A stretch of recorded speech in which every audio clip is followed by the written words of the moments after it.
welcome back to another video.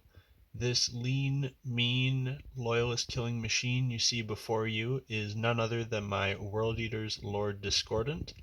This is probably my most famous Kitbash from my World Eater's army, and it's certainly the one I'm most proud of, as it even got a little bit of praise from the master himself, Duncan Rhodes. I don't know if that was necessarily for my Kitbash or just my adherence to the two thin coats philosophy, but nonetheless, I'm very proud of that, and I'm very proud of this model, and I'm here to show it off for you guys today. So, for anybody that's new or hasn't seen one of these before, what I'm going to do is I'm going to go through in depth how this guy was made, all the parts and process for how it was created, and along the way I'll have work in progress pictures popping up and all that sort of good stuff. So if you like what you see and you want to see more, don't forget to like and subscribe. I also have a Patreon link down below where you can see my work in progress stuff and just support the channel in general. So without further ado, let's get into this monstrosity. We'll start off with a quick little size comparison. I've just got a couple little World Eaters Berserkers here. As you can see, he is quite big, quite tall. This is the correct size base for a Lord Discordant. And I guess while I'm at the start of the video here, I'll touch on some controversy here. This is a little bit sad. The World Eaters Codex is now out. Turns out Lord Discordants got the boot. They're not in the Codex anymore. Now, as sad as that is, it's okay, because it is not the end of the road for this beautiful creation here. What I'm going to do, and this is why I wanted to make this video now, is I'm going to alter the model slightly, give him a smaller base, and just run him as the new Lord Invocatus. Basically all I have to do is swap out that arm for one with a pistol, and give him a smaller base, and it's good to go. Obviously he's quite tall, quite a bit taller, and a fair bit bigger than the Lord Invocatus, but it's not that big of a difference. And he's got pretty small feet. He should fit fine on that smaller base. So that's not a huge sacrifice to make him still playable in the army, and Lord Invocatus is still really good. So I'm still happy to take him as that. So I'm totally fine with that. It's not a big deal. Obviously I'll have to make a new base and, you know, switch out the terrain and stuff, but that's why we're making this video now. Also, sorry for the shaky cam. I'll try to steady my hands here a little bit. So getting into the parts, and I should have the work in progress pictures popping up now.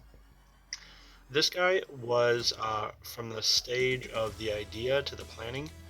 It actually was one of the longest ones that I've ever had, like as in I had the idea for him a long time before I actually started building it.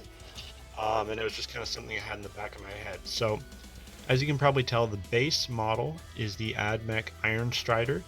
I guess they have a shooty version and a melee version. I don't play AdMechs, I forget what they're called. I think it's just called an Iron Strider. But so that is this long-legged contraption that he's sitting on. It would normally have a little Skitarii AdMech guy on top. So who's on top here? Well, this is the other main portion of the build here. So this is a Age of Sigmar Vampire Lord. So what's something that's really tricky with Warhammer is if you want to make anything that's like mounted, like riding something, most of the models are attached to the mount. It's very hard to find separate, like where the rider is fully separate. It's very hard to do.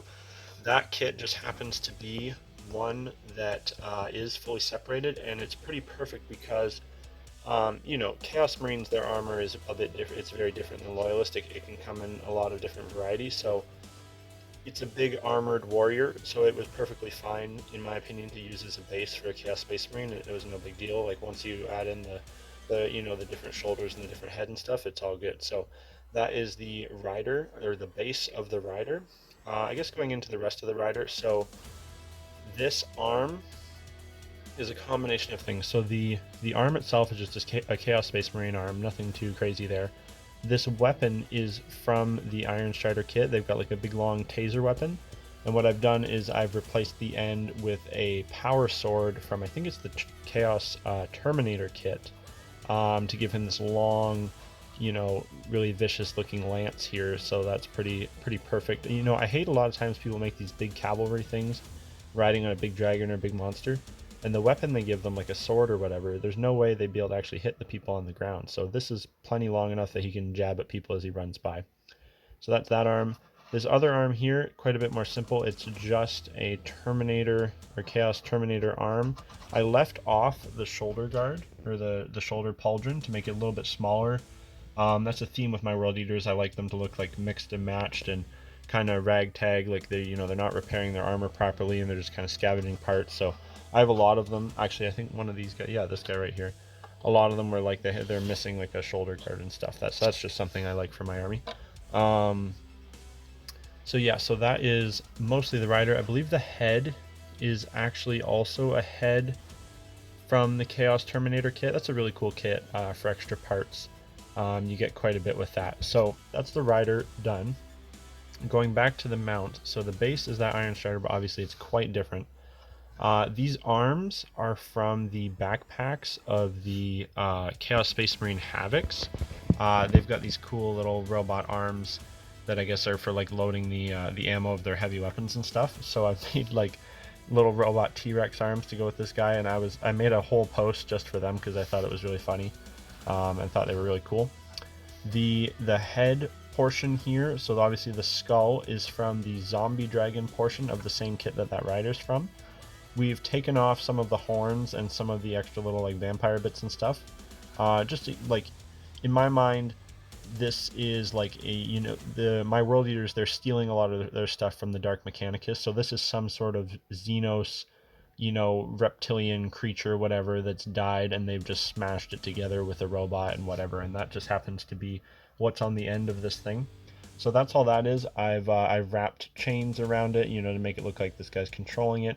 All of these extra cables and things, you might think that those are green stuff, but no, those are actually resin, like power coils or whatever from some Forge World AdMech robots. I had a whole bunch of them, and I still have a bunch of them that I've used for other kit bashes for this army, so I had some extra ones.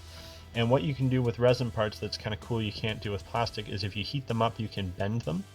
So I was able to heat them up and kind of bend them into the shapes that I wanted and have them, making it look like they're, that's what's powering the head and controlling it.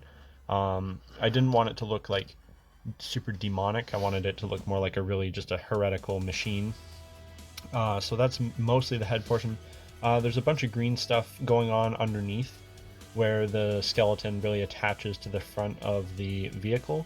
There's a couple extra little bits and bobs, like I think that little panel there and some of these wires and things. Those are all just extra wires and little bits of armor and stuff from different kits that I just added on to kind of bulk out the shape and kind of fill it out a little better.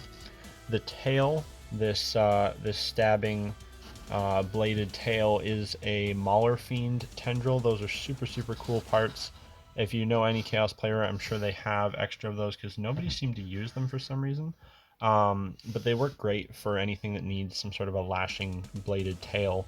They can also work good for like power scourges for like Defiler or Hellbrute kit bashes. They work good for those. Rotate this guy around. Let's see what else is over here. Yeah, as you can see, there's just some extra other parts, like again, extra cables, and I think like that is another little bit off of a power scourge, maybe for a Hellbrute. You can see better where that cable attaches and how it I curved it to go up into there. Again, this little thing here, that's just an extra little bit. And that's pretty much it. It's fairly simple, I guess, in terms of like you can get most of the parts from like 2 kits, and then you can probably scavenge the extra things from your bits box. I think you could do a really cool version of this where instead of the zombie dragon head, you use the Terrorgeist head, so it's more bat-like, and make like a Night Lord's version. And in fact, this sort of idea I did get from he's a really good kit basher on Instagram. I don't know if I've looked at their page in a while, so I'm forgetting their name, but if I think of it, I'll throw it up here. But he had made some other really cool, like he'd make like a Dark Mechanicus army. Was it Thomas Fordall? It might have been that. I'll check that out. But he'd made a cool Dark Mechanicus army where he'd use different Age of Sigmar skull heads and things to make different ones. They were representing, like, it was an actual Iron Strider, not a Lord Discordant, but same sort of idea. But yeah, that's pretty much it, guys. Like I said, this is probably my most famous Kitbash from the World Eaters Army. It got a lot of attention online. A lot of people really liked it. And I said even the Duncan Rhodes, the legend himself, gave me a nice little compliment there on it. And so that was really cool. It was a little highlight in my Warhammer career, as obviously everybody's a big fan of him. And of course, he probably taught most of us a thing or two about painting when we were first starting out. I just want to quickly say thanks again for watching, and stay tuned. There will be lots more coming up soon. There will be a lot more to do with the Demon Crew Army. I'm really plowing ahead with that force, and have a lot of cool kit bashes and things going on with that in the background. A lot of the pictures are out, but if you want to see more of the work in progress stuff, that is up on my Patreon if you are interested. Again, thanks for watching, and I'll see you guys next time. Bye.